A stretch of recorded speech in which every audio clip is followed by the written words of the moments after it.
মানুষজনকে আমরা আহ্বান রাখতে চাই, আমাদের ঈশ্বরদের যে ন্যায্য অধিকার, সেই অধিকারের জন্য আমরা সবাই ঐক্যবদ্ধ ভাবে দল মত নির্বিশেষে আমাদের ঈশ্বরদের উন্নয়নের জন্য, ঈশ্বরদের দাবি আদায়ের জন্য আমরা ঐক্যবদ্ধ।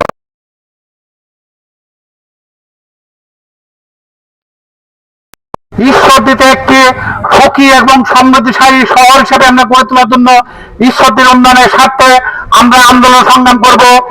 আমি আর বেশি আমার কথা বাড়াতে চাই।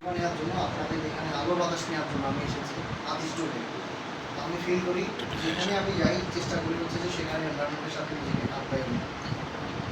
ঈশ্বরদীবাসীর যে প্রাণের দাবি সেটা আমরা ফিল করি।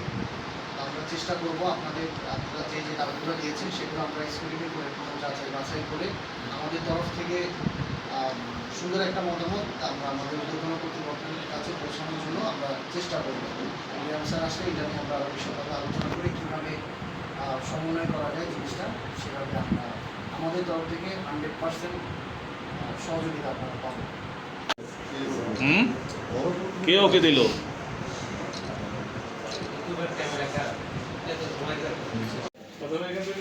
ঠিক আছে।